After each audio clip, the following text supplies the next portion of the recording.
Hi friends, সবাইকে শ্রাবণ মাসের শেষ বৃহস্পতিবারে অনেক অনেক শুভেচ্ছা। কেমন আছো তোমরা সবাই? আমি খুব ভালো আছি। তো আমি বেরিয়ে পড়েছি, এখন সকাল 10টা বাজে। স্নান টান করে রেডি হয়ে মা, মাসি, মামি, দিদা, ভাই বোনরা, তোমাদের দাদা ভাই সবার সাথেই বেরিয়ে পড়েছি খ্যাপা দারোগার পুজো দেবো বলে। তোমাদেরকে বলেছিলাম এর আগের ব্লকে যে বাবুর মানসিক আছে, খ্যাপা দারোগার কাছে পুজো দেবো।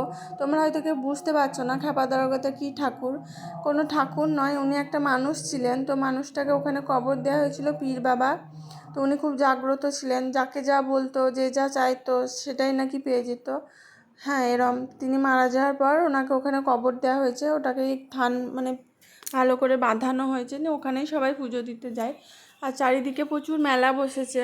বাবুকে অনেকটা হেঁটে যেতে হয় ঘর থেকে, তাই জন্য বাবুকে বাবার সঙ্গে বাইক নিয়ে পাঠিয়ে দিয়েছিলাম। বাবু আগেই চলে গেছে বাবার সাথে। আমরা এখন চললাম সবাই মিলে গল্প করতে করতে, হাসতে হাসতে। অনেক দিন পর কৃষ্ণনগরে মাটির পুতুল দেখলাম, মাটির বাসন দেখলাম বড় বড়, বেশ ভালো লাগলো। মেলায় সব কিছুই এসেছে। তো এখানে অনেক রকমের মানুষও আসে, ভিখারি, অনেক রকমের নানান রকমের মানুষ আছে, যাদেরকে দেখে খুব কষ্টও লাগে। তো সবাই যার যেরকম সামর্থ্য হয় তারা সেরকম দেয়। এখানে হিন্দু মুসলিম বলে কিছু হয় না। হিন্দুরা হিন্দুদের মতো করে পুজো দেয়, আর মুসলিমরা মুসলিমদের মতো করে পুজো দেয়। এই যে খ্যাপা দারোগার থান, এখানে সবাই থান চাপায়, ফল ফুল, ধূপকাঠি, তারপর ঘোড়াগুলো দেয়, যে যার মতো করে পুজো দেয়। মুসলিমরা মুসলিমদের যেরকম রেওয়াজ সেরকম দেয়। এখানে কোনো ব্রাহ্মণ লাগে না, সবাই নিজের মন থেকে নিজের ভক্তি ভরেই পুজো করে।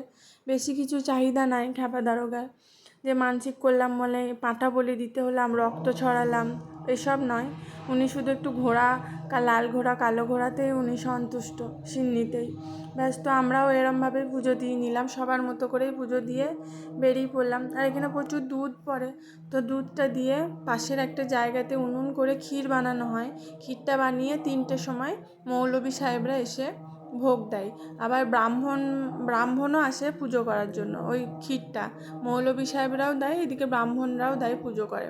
ওই ক্ষীরটা হলে পরেই সবাই জল খেতে পারে। তো আমি তো থানটা চাপাতেই পারছিলাম না একা একা, তো তোমাদের দাদাভাইকে বললাম, ও চাপিয়ে দিল। তো পুজো টুজো দিয়ে আমরা বেরিয়ে পড়লাম বাড়ি যাব করে। তো আমার ভিডিওটা যদি ভালো লাগে লাইক কমেন্ট শেয়ার করে দিও, আর সাবস্ক্রাইব করে দিও। এই দেখো এখানেই ক্ষীর বানানো হচ্ছে, তোমাদেরকে বললাম। তো চলো বাই, ভালো থেকো সবাই, সবার দিন ভালো কাটুক, আর খ্যাপা দারোগা সবার